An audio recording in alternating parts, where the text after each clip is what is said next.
em lớn là cược là cho mà mỏi Giêsu lớp tươi tâm choài cược làm nuôi năm cược nhà trường thi gọi thi nào mà gọi tiếc nào phải là ra lớn rằm ra hơn Giêsu dù dài tầm choai đồ hè anh tươi cũng ngao mà nó sông sàng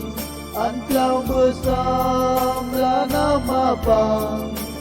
nát oai lớn rằm ra hơn Giêsu dù dài tầm choai đồ hè rồi nào tầm con tầm con phun hai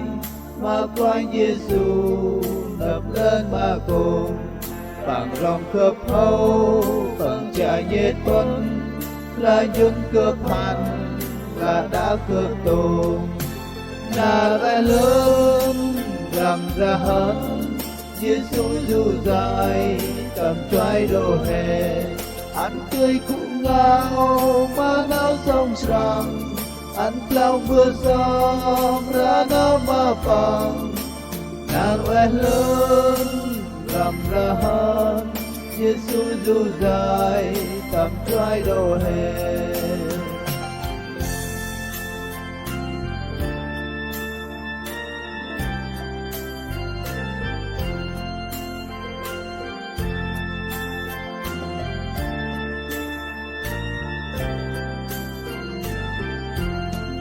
lội nào tầm con cuốn hành mà quanh Giêsu nập lên mà cùng bằng lòng cướp hâu bằng trả nhiệt quân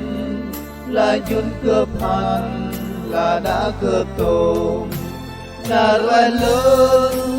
rằm ra hơn Giêsu dù dài tầm choai đồ hè anh tươi cũng ngao mà áo sông sàng anh lòng mưa giông ra nó mà bằng nàng oai lớn rằm ra hơn Giêsu dù dài tầm choai đồ hè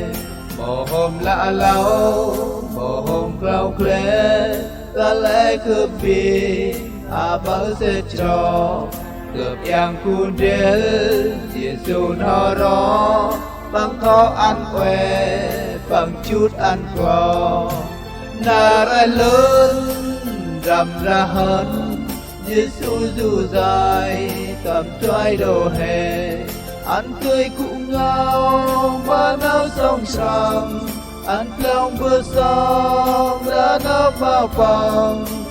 là oai lớn rằm ra hơn Giêsu dù dài tầm choai đồ hè